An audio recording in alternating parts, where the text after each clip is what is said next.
आज हम डिस्कस करेंगे एक्सक्लेमेटरी सेंटेंसेस के केस में डायरेक्ट स्पीच को इनडायरेक्ट स्पीच में कैसे कन्वर्ट करते हैं।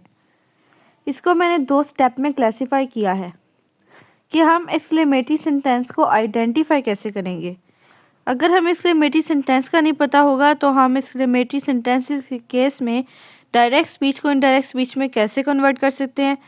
तो 2 स्टेप हैं जिनसे हम एक्सक्लेमेटरी सेंटेंसेस को आइडेंटिफाई कर सकते हैं। या तो ये स्ट्रॉन्ग इमोशन होगा एक वर्ड की सूरत में जिसे हम इंटरजेक्शन कहते हैं, जैसे wow that is a beautiful car, oh the needle really hurt, bravo you did a great job on the test.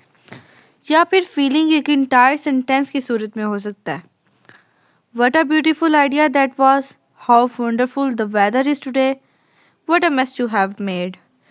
लेकिन अगर आपको इन दोनों तरीक़ों से ना पता चल रहा हो तो एक्सक्लेमेशन मार्क सिर्फ एक्सक्लेमेटरी सेंटेंसेस की सूरत में आता है।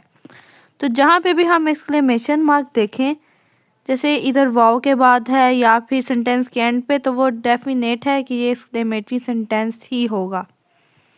इधर मैंने कुछ एग्जांपल्स डिस्कस किए हैं, जैसे वाव, हुर्रा, आहा या हाय तो एक्सक्लेम विद जॉय आएगा। What, good God exclaimed with surprise. Well done here exclaim with applause. Bravo ये भी एक्सक्लेम विद अप्लास है। इधर बस मैंने थोड़ा सा स्ट्रक्चर आइडेंटिफाई कर दिया है, uploaded plus subject plus saying if object is present. Sorry exclaim with regret.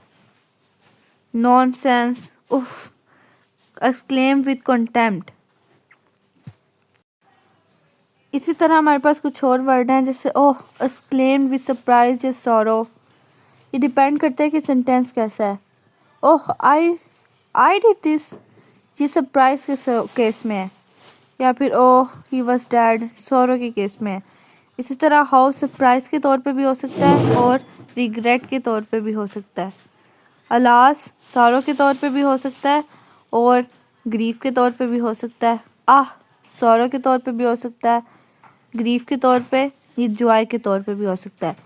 यह आपने याद कर लेना है कि अगर ये पार्टिकुलर वर्ड आए तो फिर इसके बाद क्या लगाना है। और अगर आपको ये ना पता चले तो आपने वैसे सेंटेंस देख लेना है कि सरप्राइज़ का है, सॉरो का या हैप्पीनेस का है।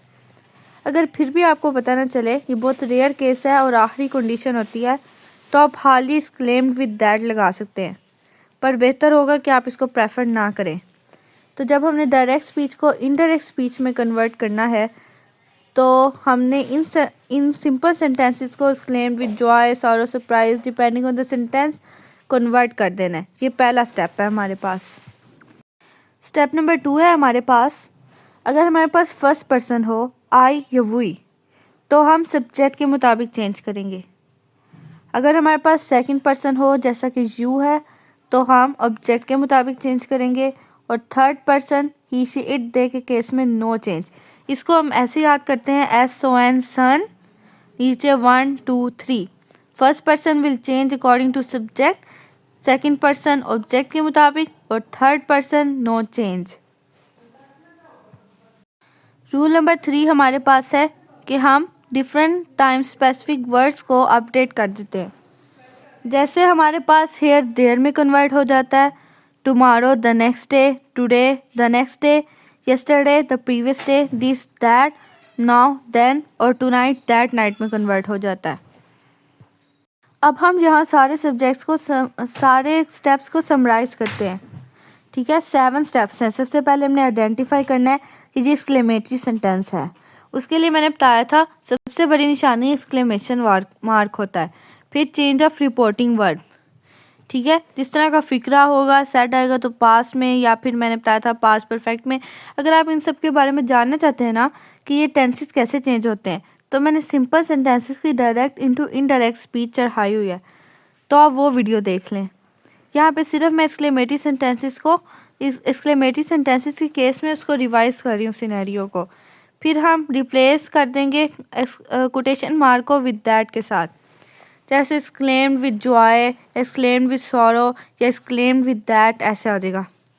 फिर हम प्रोनाउन को अकॉर्डिंगली चेंज करेंगे। इसके बारे में मैंने आपको बताया, सन सब्जेक्ट फर्स्ट पर्सन सब्जेक्ट के मुताबिक, सेकंड पर्सन ऑब्जेक्ट के मुताबिक और थर्ड पर्सन नो चेंज। सन और 1 2 3 वाला रूल है, ठीक है। फिर चेंज ऑफ टेंस हम करेंगे। यूनिवर्सल ट्रूथ के केस में सेंटेंस चेंज नहीं होगा। फिर हम अपडेट टाइम स्पेसिफिक वर्ड्स, यानी मैंने आपको बताया था हेयर देयर में, दिस दैट में वगैरह। और फिर एंड वाला स्टेप है हम एक्सक्लेमेटरी सेंटेंस को असर्टिव सेंटेंस में कन्वर्ट कर देंगे। यानी जिस तरह सेंटेंस होता है subject plus verb plus subject और एंड पे फुल स्टॉप, हम एक्सक्लेमेशन मार्क को ख़त्म कर देंगे। अब मज़ीद वजाहत के लिए मैंने यहाँ स्ट्रक्चर भी लिखा है। डायरेक्ट स्पीच में यहाँ पे पहले मैं आपको बता दूँ, एस से मुराद सब्जेक्ट है, आर वी से मुराद रिपोर्टिंग वर्ब है, आर एस से मुराद रिपोर्टेड स्पीच है, और ओ सब्जेक्ट। डायरेक्ट स्पीच के केस में subject plus reporting verb plus reporting speech होगा। और इसको इनडायरेक्ट स्पीच में कैसे कन्वर्ट करेंगे? Subject plus exclaimed with sorrow या फिर exclaimed with that plus reported speech. नीचे या फिर ऐसे हो सकता है, अगर तो रिपोर्टिंग वर्ब के बाद ऑब्जेक्ट है ना, फिर रिपोर्टेड स्पीच है तो एक्सक्लेम्ड आगे वर्ब लगा के फिर हम ऑब्जेक्ट लगाएंगे, उसके बाद दैट और फिर रिपोर्टेड स्पीच लगाएंगे। अब कुछ एग्जांपल्स डिस्कस करते हैं। पहला सेंटेंस है हमारे पास, ही सैड अलास आई एम रेउंड। कोई अपने तबाह होने पे खुश थोड़ी हो सकता है, तो इससे हमें पता चल गया कि ये सॉरो का सेंटेंस है। फिर एक्सक्लेमेशन मार्क से हमें ये पता चला ये एक्सक्लेमेटरी सेंटेंस है। आइडेंटिफिकेशन पहला स्टेप हमने कंप्लीट कर लिया। फिर अब हमने लिखना है, ये हमें पता चल गया सॉरो को एक्सप्रेस कर रहा है, तो हम लिखेंगे एक्सक्लेम्ड विद सॉरो। ये ही नीचे एज इट इज़ आया हुआ है। फिर लिखेंगे दैट, मैंने आपको बताया था exclaim with sorrow, exclaim with Joy, जो भी है उसके बाद दैट ज़रूर लगाएंगे। फिर जी आई है, यहाँ पे लिखा है आई एम रेउंड, तो ये आई सब्जेक्ट के मुताबिक चेंज होगा क्योंकि फर्स्ट पर्सन है। सन और 1 2 3 रूल के मुताबिक फर्स्ट पर्सन सब्जेक्ट के मुताबिक, तो इधर हम ही लिख देंगे। एम को हम वॉज में कन्वर्ट करेंगे क्योंकि सैड है और रेउंड। Sentence number 1 complete. Second sentence ये फीलिंग वाला है कि जब पूरे सेंटेंस एक्सक्लेमेटरी सेंटेंस को शो करे। इसमें भी एक्सक्लेमेशन मार्क है। पहला स्टेप आइडेंटिफाई हो गया।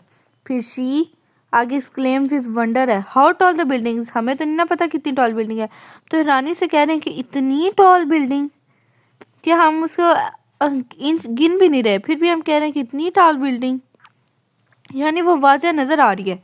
तो हम लिखेंगे एक्सक्लेम विद वंडर, फिर दैट द बिल्डिंग वॉज आ जाएगा, इसकी जगह वॉज वेरी टॉल। और इसमें आपने गौर किया होगा, इधर है how tall the building is, इधर हमने उन सब चीज़ों को ख़त्म करके हाउ को भी ख़त्म करके हमने लिखा the building was very tall.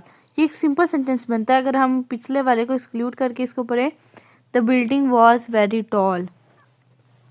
तीसरी एग्जाम्पल है expressing the regret, the player said oh I miss the goal.